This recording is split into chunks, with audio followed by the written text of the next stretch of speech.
In the near future, every object on Earth will be generating data, including our homes, our cars, even our bodies.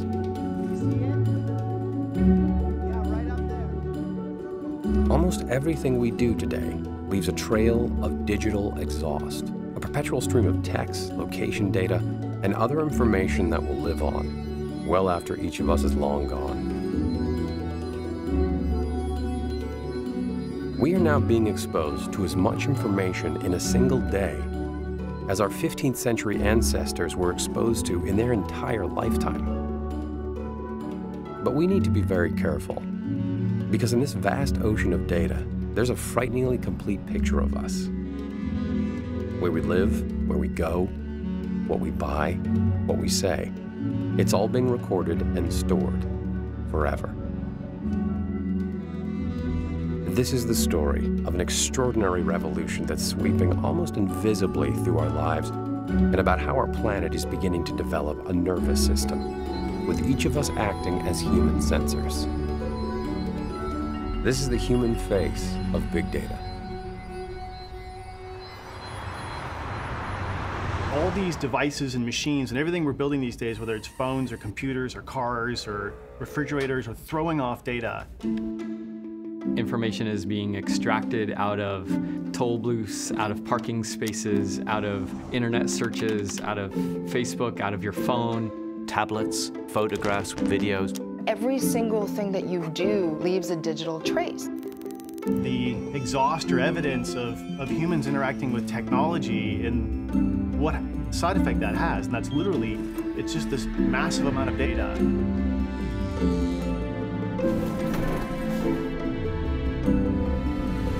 What we're doing is we're measuring things more than we ever have. It's that active measurement that produces data. If you were some omniscient God, and you could look at the footprints of electric devices, you could kind of see the world. If the whole world is being recorded in real time, you could see everything that's going on in the world through the footprints. I think it's a lot like written language, right? It's just, at some point they got to the point where you had to start writing it down. You just got to the point where it wouldn't work unless we wrote it down. We're sort of getting to the same point where, well, it ain't going to work unless we write all the data down and then look at it. And all that data coming in is big data. We estimate that by 2020, the data volumes will be at about 40 zettabytes.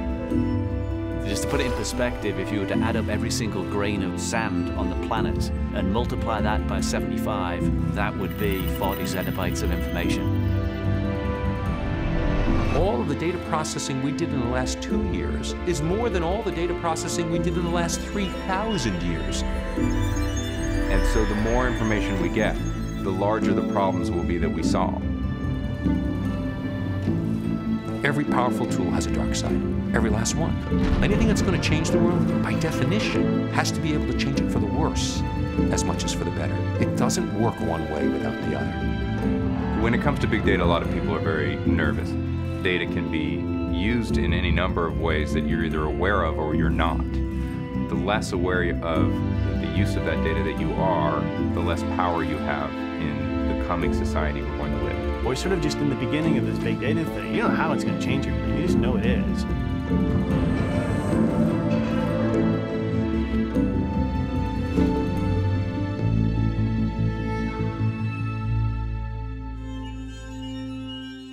The first real data set to change everything in the world was the astronomical data set, meticulously collected over tens of years by Copernicus, that ultimately revealed, even though the sun seemed to be moving over the sky every morning and every night, the sun is not moving. It is we who are moving. It is we who are spinning. It happened again when we suddenly could see beneath the visible level, and the microscope in the 1650s and 60s opened up the invisible world. And we, for the first time, were seeing cells and bacteria and creatures that we couldn't imagine were there. It then happened again when we revealed the atomic world, when we said, wait a second, there's a level below the optical microscope where we could begin to see things at billionths of a meter, the nanometer scale, where we imagined the atom and the nucleus and the electron, where we understood light as electromagnetic frequencies. But now, there's actually a super visible world coming into play. Ironically, big data is a microscope. we're now collecting exabytes and petabytes of data, and we're looking through that microscope using incredibly powerful algorithms to see what we would never see before. Before, what we did was we thought of things and then we wrote it down, and that became knowledge. Big data is kind of the opposite. You have a pile of data that isn't knowledge, really, until you start looking at it and noticing, wait, maybe if you shift it this way and you shift it this way, this turns into this interesting piece of information. I think that the BD-AD moment, before data, after data moment, is really search. That was the moment at which we got a tool that was used by hundreds of millions of people within a few years, where we could navigate an incredible amount of information. We took all of human knowledge that was in text, right, and we put it on the web.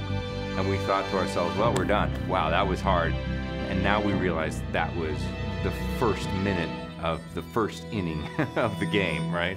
Because that was just the knowledge we already had and the knowledge that we continue to add to the web at a relatively slow pace, But there is so much more information that we have not digitized and so much more information that we're about to take advantage of.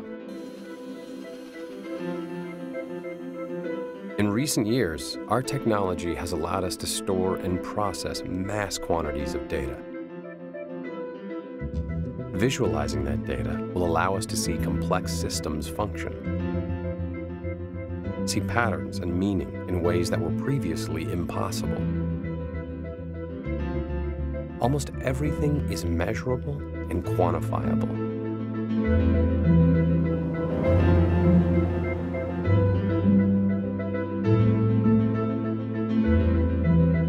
So when I look at data, what's exciting to me is kind of recontextualizing that data and taking it and putting it back into a form that we can perceive, understand, talk about, think about. This is the data for airplane traffic over North America for a 24-hour period. When it's visualized, you see everything starts to fade to black as everyone goes to sleep. Then on the West Coast, planes start moving across on red-eye flights to the east. And you see everyone waking up on the East Coast, followed by European flights in the upper right-hand corner. I think it's one thing to say that there's 140,000 planes being monitored by the federal government at any one time. And it's another thing to see that system as it ebbs and flows in front of you.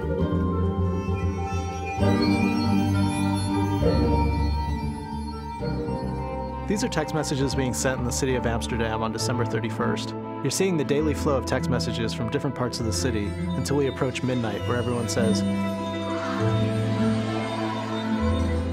it takes people or programs or algorithms to connect it all together to make sense of it. And that's what's important. We have every single action that we do in this world is triggering off some amount of data. And most of that data is meaningless until someone adds some interpretation of it, someone adds a narrative around it.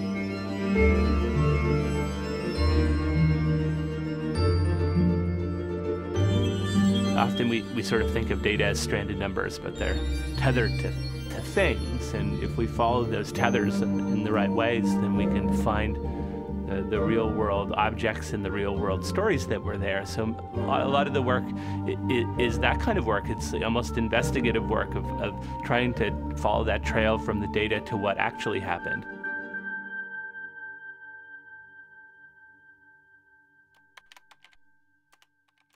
Sometimes the power of large data sets isn't immediately obvious. Google Flu Trends is a great example of taking a look at a massive corpus of data and deriving somewhat tangential information that can actually be really valuable.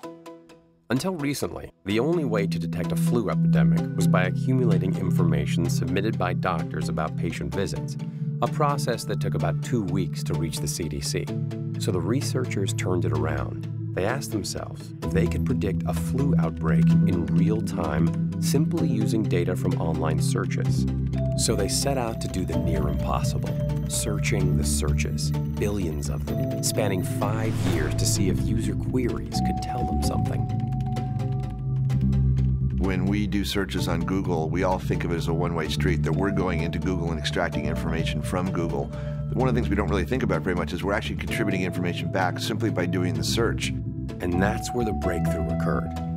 In looking at all the data, they saw that not only did the number of flu-related searches correlate with the people who had the flu, but they also could identify the search terms that could let them accurately predict flu outbreaks up to 2 weeks before the CDC. The CDC system takes about a week or two for the numbers to sort of fully flow in. What Google could do is to say, based on our model, we'll have it on the spot. We'll just run the algorithm based on how people are searching right now. And now we have, for the first time, this real-time feedback loop where we can see in real time what's going on and respond to it. Now, there is a flip side to this, though, and that is there's a big story this year that there was a lot of media attention about what an intense flu season this was. And so what did that do? That drove up search. That drove people who were more interested in what's going on with this flu, or it might have made more people think, I must have it. And so they were off. They got it way wrong. So, one way to think about big data and all of the computational tools that we wrap around that big data to let us discover patterns that are in the data is when we point all of that machinery at ourselves.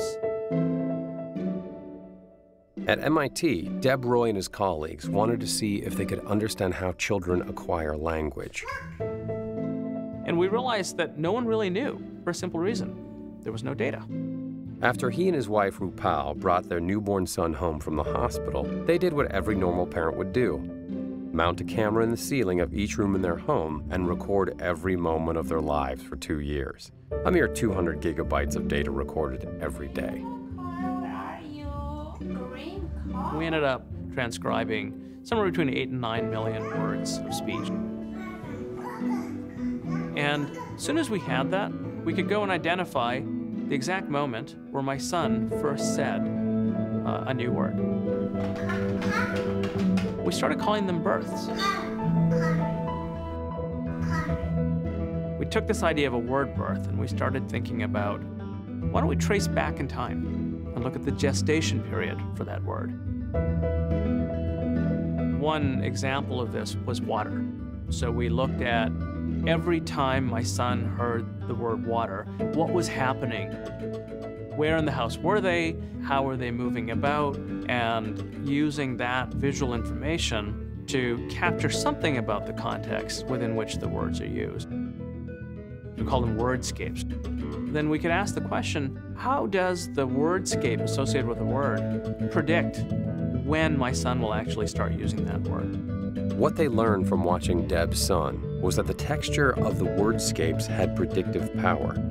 If most of the previous research had indicated that the way language was learned was through repetition, then this analysis of the data showed that it wasn't actually repetition that generated learning, but context. Words with more distinct wordscapes, that is, words heard in many varied locations, would be learned first. Not only is that true, but the wordscapes are far more predictive of when a word will be learned than the frequency, the number of times it's actually heard. It's like we're building a new kind of instrument, like we're building a microscope, and we're able to examine something that is around us, but it has a structure and patterns and beauty that are invisible without the right instruments. And all of this data is opening up so our ability to perceive things around us. He's watching.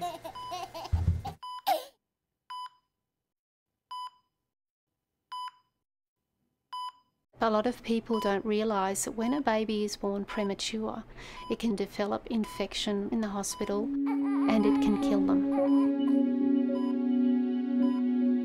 In our research, we started to just look at infection. By the time the baby is physically showing signs of having infection, they are very, very unwell. So the very first time that I went into a neonatal intensive care unit, I was amazed by the sights, the sound, the smell, just the whole environment. But mainly for me, the data. What shocked me was the amount of data loss. They showed me the paper chart that the information's recorded onto. One number every hour for the baby's heart rate, the respiration, the blood oxygen. Now in that time, the baby's heart has beaten more than 7,000 times. they've breathed more than 2,000 times, and the monitor showing the blood oxygen level has showed that more than 3,500 times. I said, well, where's all the data going that's in those machines? And they said, oh, it scrolls out of memory. So we have an enormous amount of data loss. So we're trying to gather that information and use it over a longer time in much more complex ways than before. And we try and write computing code to look at the trends in the monitors and the trends in the data to see how that can tell us when a baby's becoming unwell. So Dr. McGregor did what data scientists do. She looked for the invisible. She and her team analyzed the data from thousands of heartbeats, and what they discovered were minute fluctuations that could predict the onset of life-threatening infections long before physical symptoms appeared. When the body first starts dealing with infection, there are these subtle changes, and that's why we have to watch every single heartbeat. And what we're finding is that when you're starting to become unwell, the heart's ability to react, to speed up and slow down, gets subdued.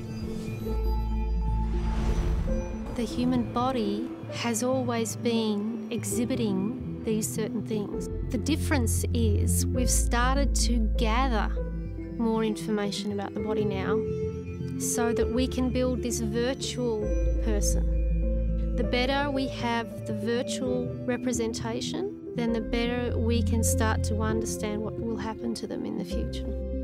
Back in 1999, I was pregnant with my first child. She was born premature and she passed away. There was no other viable outcome for her. But there are so many others who have just been born early and they just need that opportunity to grow and develop. We want to let the computers monitor a baby as it breathes, as its heart beats, as it sleeps, so that these algorithms are watching for certain behaviours. And if something starts to go wrong for that baby, we have the ability to intervene. If we can just save one life, then for me personally, it's already worthwhile. Everybody understands what it takes to digitize photography, a movie, a magazine, newspaper, but they haven't yet grasped what it means to digitize the medical essence of a human being. Everything about us now that's medically relevant can be captured. With sensors, we can digitize all of our metrics. And with imaging, we can digitize our anatomy. And with our sequence of our DNA, we can digitize our biology. The data story in the genome is the fact that we have 6 billion data points sitting in our genomes that we've never had access to before. When you sequence a person's genome, there are known differences in the human genome that can predict a risk for a disease, or that you're a carrier for a disease, or that you have a certain ancestry. There's a lot of information packed in the genome that we're starting to learn more and more about.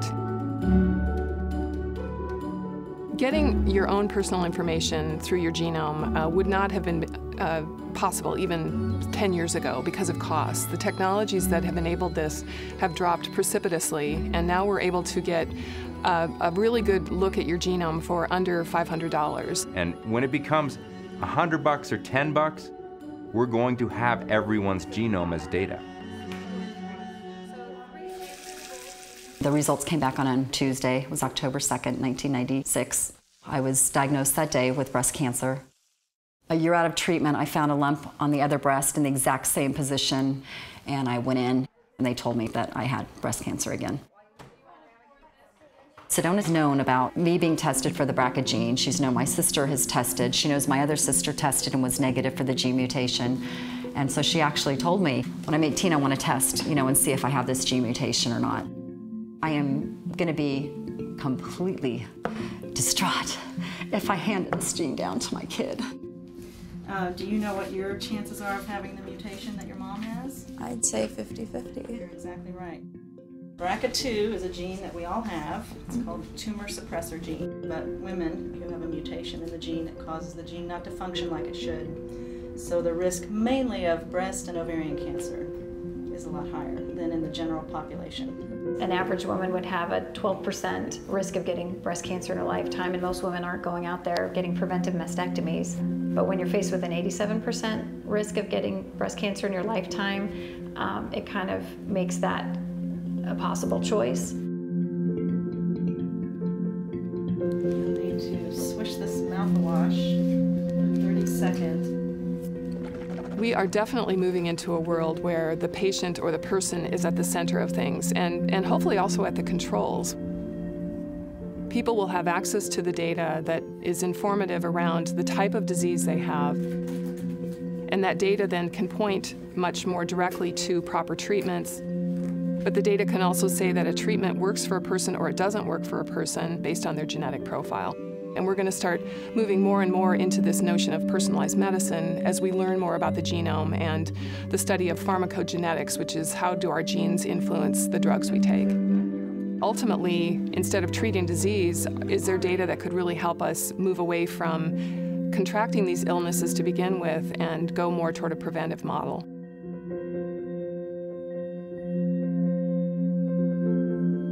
You know, you can't talk about information separate from health.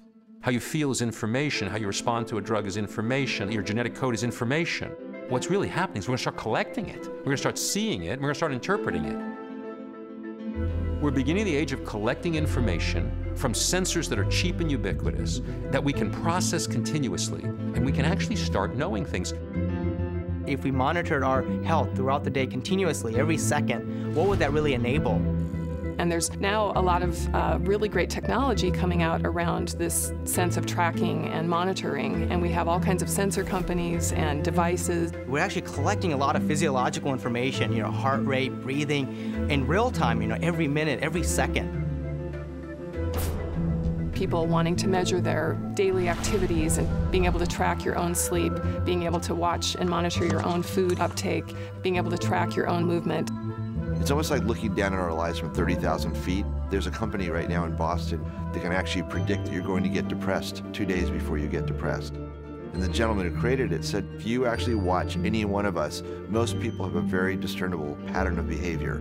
And for the first week, our software basically determines what your normal pattern is. And then 2 days before you're showing any outward signs of depression, the amount of tweets and emails that you're sending go down, your radius of travel starts shrinking, the amount of time that you spend at home goes up. You can look to see if how you exercise changes your social behavior, if what you eat changes how you sleep, and how that impacts your medical claims. All kinds of data and information are sitting inside the world you do every day. Now, with all these devices, we have real-time information, real-time understanding. Now that might sound interesting, might help you shed a few pounds, realize you're eating too many potato chips and sitting around too much perhaps, and that's useful to you individually. But if hundreds of millions of people do that, you have a big cloud of data about people's behavior that can be crawled through by pattern recognition algorithms. And doctors and health policy officials can start to see patterns that change the way collectively as a society we understand not just our health, but every single area where data can be applied, because we start to understand how we might collectively as a culture change our behavior.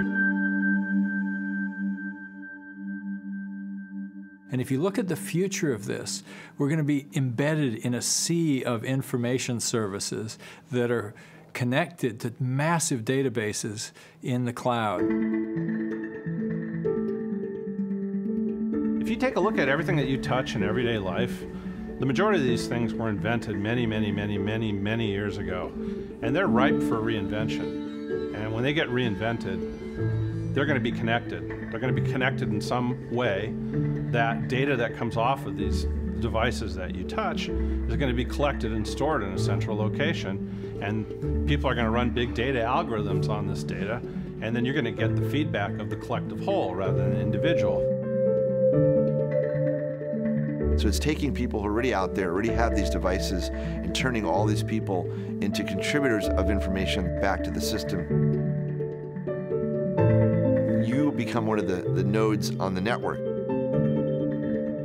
I think the internet, as wondrous as it's been over the last 20 years, was like a layer that needed to be in place for all these sensors and devices to be able to communicate with each other.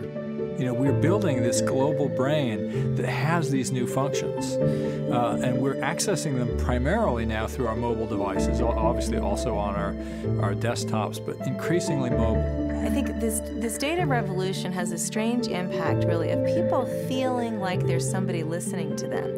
And that could mean listening in the sense of Big Brother, someone's listening in, or it could be someone's really hearing me. This device in my hand knows who I am. It can somewhat anticipate what I want or where I'm going and react to that. The implications of that are huge for the decisions that we make and for the systems that we're part of.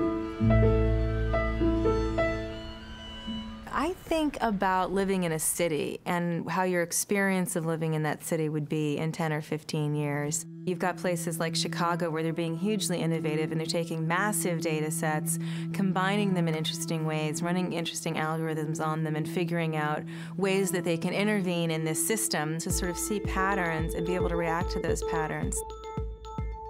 When you take in data, it affects you as an individual, and then you affect the system, and that affects the data again. And this round trip that you start to see yourself part of makes me understand that I'm an actor in a larger system. For instance, if you know by looking at the data, and you have to put different data sets together to be able to see this, that some of the streetlights, you know, when they go out, they cause higher crime in that particular block.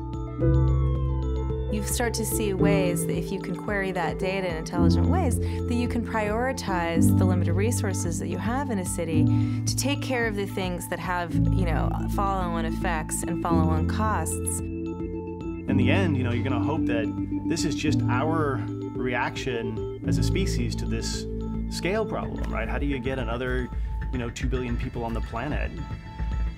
You can't do it unless you start instrumenting every little thing and dialing it in just right. And, you know, right now you wait for the bus because the bus is coming on a particular schedule. And it's great. We're now at the point where your phone will tell you when the bus is really coming, not just when the bus is scheduled to come. You know, take that a little bit forward. What about when there's more use on one line than the other? Well, instead of sticking with the schedule, does the system start to understand that maybe this route doesn't need 10 buses today and automatically shift those resources over the lines where the buses are full?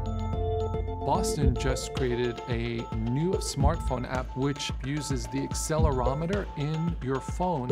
So if you're driving through the streets of South Boston and all of a sudden there's a big dip in the street, the phone realizes it. So anybody in the city of Boston that has this app been running is feeding real-time data on the quality of the roads to the city of Boston. Then you start to feel that your city is sort of a responsive organism, just like your body puts your blood where it needs it. Think about ways that we could live in cities when they're that responsive to our needs, and think about the implications of that for the planet, because really, cities are also really how we're going to survive the 21st century. You can live in a city with a far smaller footprint than anywhere else in the world, and I think data and sort of the responsive systems will play an enormous role in that. I think one of the most exciting things about data is that, you know, it's giving us extra senses. It's expanding upon, our ability to perceive the world, and it actually ends up giving us the opportunity to make things tangible again, and to actually get a perspective on ourselves, both as individuals and also as society. And there's always that moment in data visualization where you're looking at, tons and tons and tons of data. The point is not to look at the tons and tons and tons of data, but what are the stories that emerge out of it. We said, look, give me the home street address of everyone who entered New York State prison last year, and the home street address of everyone who left New York State prison last year. And we said, look, let's get the numbers, put it on a map, and actually show it to people. And when we first produced our Brooklyn map, which was the first one we did, they hit the floor. not because nobody knew this. You know, everyone knew anecdotally how concentrated the effect of incarceration was, but no one had actually seen it based on actual data. We started to show these remarkably intensive concentrations of people going in and out of prison, highly disproportionately located in very small areas around the city. And what we found is that the home addresses of incarcerated people correlates very highly with poverty and with people of color. You had a justice system which, by all accounts, is supposed to be essentially based on a case-by-case individual decision of justice. But when you looked at the map over time, what you really were seeing was this mass population movement out and mass population resettlement back, this cyclical movement of people. So once we had mapped the data, we quantified it in terms of how much it costs to house those same people in prison. And that's where we started to think about million-dollar blocks. We found over 35 individual city blocks in Brooklyn alone, for which the state was spending more than $1 million every year to remove and return people to prison. We needed to reframe that conversation. And what immediately emerged out of this was this idea of justice reinvestment. We weren't building anything in those places for those dollars. How can we demand sort of more equity for that investment to extract those neighborhoods from what decades of criminalization has done? And that shift had to come from the data and a new way of thinking about information. These maps did that. The amount of data that now is being collected about those areas that are stuck in cycles of poverty, cycles of famine, cycles of war, gives people or governments and NGOs an opportunity to do good. Understanding on the ground, information on the ground, data on the ground can change the way people apply resources which are intended to try to help. We really fundamentally believe that data has intrinsic value. And we also fundamentally believe that the individuals who create that data should be able to benefit from that data. We're working with one of the big mobile phone operators in Kenya. We're looking at the dynamics of these mobile phone subscribers. Millions of phones in Kenya. We're looking at how the population was moving over the country. And we're overlaying that movement data with data about parasite prevalence from household surveys and data from hospitals. We can start identifying these malaria hotspots, regions within Kenya that desperately needed the eradication dollars. It's fascinating to start extracting models and plotting graphs of the behavior of tens of millions of people in Kenya. But it's meaningful when you can make those insights count, when you can take the insights that you've gleaned and put them into practice and measure what the impact was, and hopefully making the lives of the people who are generating this data better.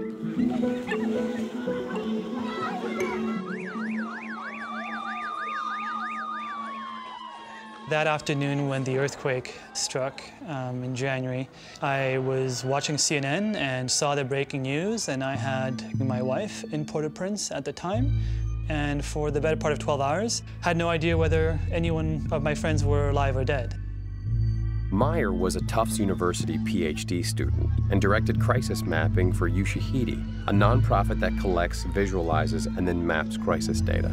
And so I went on social media, and I found dozens and dozens of Haitians tweeting live about the damage. And a lot of the time, they were sharing where this damage was happening. So they would say the church on the corner of X and Y has been destroyed or is collapsed. And they would refer to street names and so on.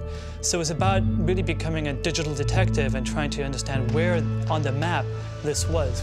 So he called everyone he knew and put together a mostly volunteer team in Boston to prioritize the most life and death tweets and map them for rescue workers. For the first time, it wasn't the government emergency management organization that had the best data of what was happening, but it was legions of volunteers that came together and crowd mapped the location of buildings that had collapsed, people that were trapped in rubble, locations where water was needed, where physicians were needed, and the like. I think we've seen, not only in Haiti, but almost every disaster since Haiti, just an explosion of social media content. Disaster mapping groups like Myers realized that there was so much at stake and so much raw data coming from social media during natural disasters, they needed to come up with new algorithms to sort through the flood of information. We are drawing on artificial intelligence, machine learning, working with data scientists to develop semi-automated ways to extract relevant, informative, and actionable information from social media during disasters. So one of our projects is called Artificial Intelligence for Disaster Response. During Hurricane Sandy, we collected 5 million tweets during the first few days. With the Sandy data, we've been able to show empirically that we can automatically identify whether or not a tweet has been written by an eyewitness. So somebody who is writing something saying the bridge is down, we can say it with a degree of accuracy of about 80% and higher whether that tweet has actually been posted by an eyewitness, which is really important for disaster response. I think that goes to the heart of why something like social media and Twitter is so important. Having these millions of eyes and ears on the ground, it's about empowering the crowd. It's about empowering those who are affected and those who want to help. These are real lives that we're capturing. This is not abstract information. These are real people who are affected by disasters, who are trying to either help or seek help. It doesn't get more real than this.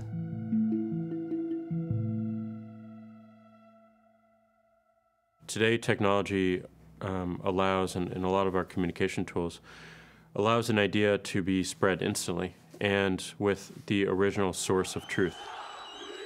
I can have an idea and I can decide that I want to bring this around the world, and I can do it almost instantaneously. Tunisia is a great example. There were little uprisings happening all over Tunisia, and each one was brutally squashed. And there was no media attention, so no one knew that any other little village had an issue. But what happened was, in one village, there was the man who self-immolated in protest, and the images were put online by a dissident group onto Facebook. And then Al Jazeera picked it up and broadcasted the image across the Arab region, and then all of Tunisia realized, wait a second, we're about to have an uprising, and it just went.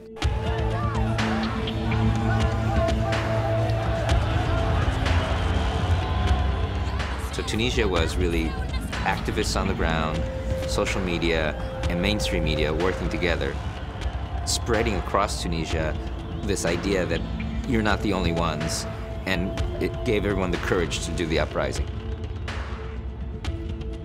Technology has fundamentally changed the way people interact with government. That's another layer of this stack that's sort of being opened up. I think that's one of the key challenges of big data. It has so much opportunity for both good and for also really screwing up our system. You can't talk about data without talking about people, because people create the data and people utilize the data.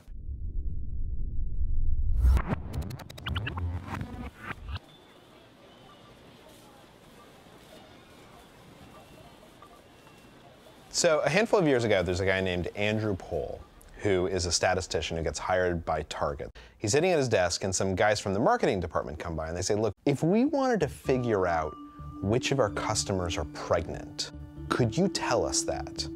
So what Andrew Pohl started doing is he said, the women who had signed up for the baby registry, let's track what they're buying and see if there's any patterns. I mean, obviously, if someone starts buying a crib or a stroller, you know they're pregnant. But by using all of this data they had collected, they were able to start seeing these patterns that you couldn't actually guess at. When women were in their second trimester, they suddenly stopped buying scented lotion and started buying unscented lotion. And about at the end of their second trimester, the beginning of their third trimester, they would start buying a lot of cotton balls and washcloths. And then they could start to subtly send you coupons for things that might be related to your pregnancy. They decided to do a little test case. So they send out some of these ads to a local community. And a couple weeks later, this father comes into one of the stores, and he's furious. And he's got a flyer in his hand that was sent to his house, and he finds the manager. And he says to the manager, he says, look, I'm so upset. My daughter is 18 years old.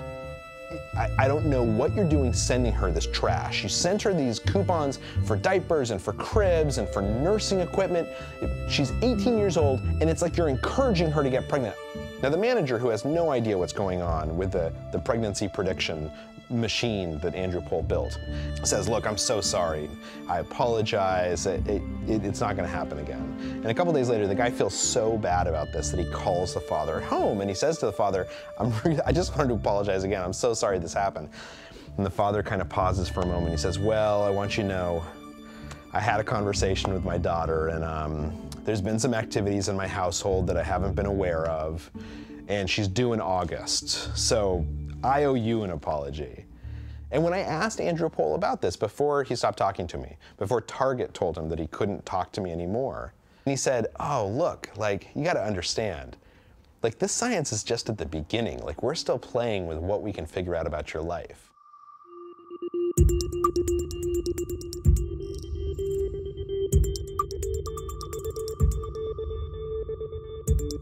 Everybody who's on Facebook is involved in a transaction in which they're donating their data to Facebook, who then sells their data, and in return they get this service which allows them to post pictures and connect to their friends and so on and so on and so on and so on. That's the transaction, but nobody knows that's the transaction. Most people, I think, don't understand that. They just literally think they're getting Facebook for free, and it's not a free thing. We're paying for it by allowing them access to our data. There are a lot of people on Facebook who don't know, for example, how much information is really out there about themselves, and probably and apparently don't care as long as they can put up pictures of their cats. I think most people, when they think about privacy, they don't seem to connect their willingness to share their personal information with the world, either through social media or through shopping online or anything else. They don't seem to equate that with surveillance. Every time I receive a text message, every time I make a phone call, my location is being recorded. That data about me is being pushed off to a server that is owned by my mobile operator. If I call that mobile phone operator and say, hey, I'd like to have my data, please. At a minimum, share it with me. I'd like to see my locations over time. They won't give it to me. The increased ability of these devices that we have to become recording and sensing objects, so data collection devices essentially in public space, that changes a lot of things. Even if the phone company took away all of your personal identifying information, it would know within about 30 centimeters where you woke up every morning, and where you went to work every day, and the path that you took, and who you were walking with. And so even if they didn't know who you are, they know who you are. What I'm really worried about is the cost to democracy. Now, today, it's nearly impossible to be truly anonymous. And so the ability to everything to be connected to you, and for everything you do in the real world to be connected to everything you're doing in cyberspace, and then the ability for whoever it is to take that, put it together, and turn it into a story. My fear really is that once there's so much data out there, and once governments and companies start to be able to use that data to profile people, to filter them out, everybody is going to start to worry about their activities. We're at a very, very important point where I think our society has come to realize this fact and just begun in earnest to debate the implications of it. You have, I think, an attitude in the NSA that they have a right to every bit of information they can collect. We have constructed a world where the government is collecting secretly all of the data it can on each individual citizen, whether that individual citizen has done anything or not. They have been collecting massive amounts of data through cell phone providers, internet providers, that is then sifted through secretly by people over whom no democratic institution has effective control. There's a feeling that if you're not communing with terrorists, what do you care if the government gathers your information? This is probably the most pernicious anti-Bill of Rights line of thought that there is, because these are rights we hold in common. Every violation of somebody else's rights is a violation of yours. What's going to happen, I think, is that we now have so much information out there about ourselves and the ability for people to abuse it. People are going to get hurt, people are going to lose their jobs, people are going to get divorced, people are going to get killed. And it's going to become really painful, and everyone's going to realize we have to do something about this, and then we're going to start to change. Now, the question is, how bad is it? You can't have a secret operation validated by a secret court based on secret evidence in a democratic republic. So the system closes and no information gets out except it gets leaked or it gets dumped on the world by outside actors, whether that's WikiLeaks or whether that's Bradley Manning or whether that's Edward Snowden. That's the way that people find out what their government is up to. We're living in a future where we've lost our right to privacy. We've given it away for convenience sake in our economic and social lives, and we've lost it for fear's sake vis-a-vis our government. Anytime you're looking at an ability to segment, analyze, you've got to think about both sides. But there's so much good here. There's so much chance to improve the quality of life that to basically close the box and say, you know what, we're not going to look at all this information, we're not going to collect it, that's not practical. What we're going to have to do is think as a community. We have cultures that have never been in dialogue with more than 100 or 200 or 400 people now connected to 3 billion.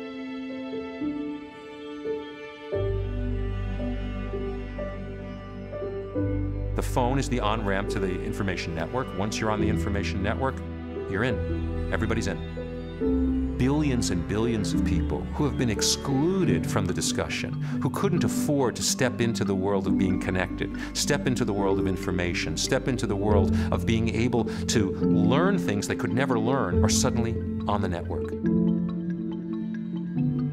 The world of the internet, from an innovation perspective, has pushed innovation out of large institutions to people on the edges.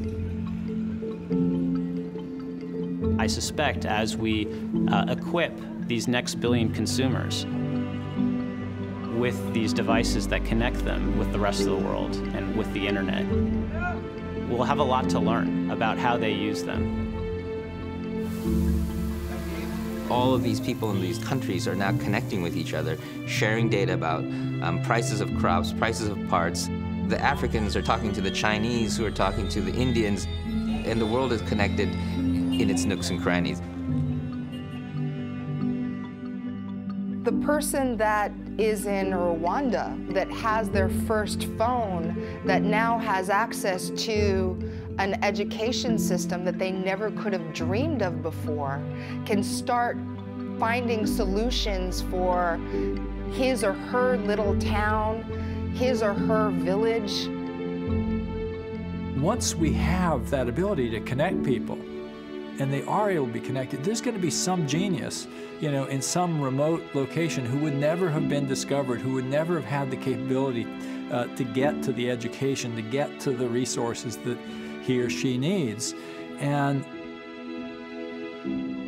that young woman is going to change the world rather than just changing her village. The idea that that genius will be able to find his or her way into the greater culture through the tiny little 2x2 window of a feature phone is very exciting. 1 billion people in India, 1 billion people in China, you're talking, 500 million to 1 billion in Africa. Suddenly the world has a lot more minds connected in the simplest, least expensive possible way to make the world better. So you look at the agricultural revolution, the industrial revolution. Is the internet and the data revolution associated with it of that scale? It's certainly possible. I don't think there's any question that we're at a moment in human history that we will look back on in 50 or 100 years and say, right around 2000 or so, it all changed. And I do think we will date before the explosion of data and after. I don't think it's an issue of climate change or health or jobs. I think it's all issues. Everything has information at its core. Everything. Okay? So if information matters, then reorganizing the entire information network of the planet is like wiring up the brain of a 2-year-old child. Suddenly that child can talk and think and act and behave, right? The world is wiring up a cerebral cortex, if you will, of billions of connected elements that are going to exchange billions of ideas, billions of points of knowledge, and billions of ways of working together. Together, they become this enormous wave of change. And that wave of change is going to take us in directions that we can't begin to imagine. The ability to turn that data into actionable insight is what computers are very good at. The ability to take action is what we're really good at. And I think it's really important to separate those two, because people conflate them and get scared and think the computers are taking over. The computers are this extraordinary tool that we have at our disposal to accelerate our ability to solve the problems that, frankly, we've gotten ourselves into. I am fundamentally optimistic, but I'm not blindly, foolishly optimistic. You got to remember, the financial crisis was brought to us by big data people as well, because they weren't actually thinking very hard about how do they create value for the world. They were just thinking about how do they create value for themselves. You know, we have a fair amount of literature, a fair amount of understanding that if you take more out of the ecosystem than you put back in, the whole thing breaks down. That's why I think we have to actually earn our future. We can't just sort of pat ourselves on the back and think it's just going to fall into our laps. We have to care about what kind of future we're making, and we have to invest in that future, and we have to make the right choices. It is, to me, paramount that our culture understands that we must take this data thing as ours, that we are the platform for it. Humans, individuals are the platform for it. That it is not something done to us, but rather it is ours to do with something as we wish. When I was young, we landed on the moon, and so the future to me meant going further than that. We looked outward. Today, I think there's a new energy around the future, and it has much more to do with looking at where we are now and the globe we stand on, and solving for that. The tools that are in our hands now are going to allow us to do that. Now it's like, no, wait a minute, this is our place, and we're going to figure out how to make it blossom.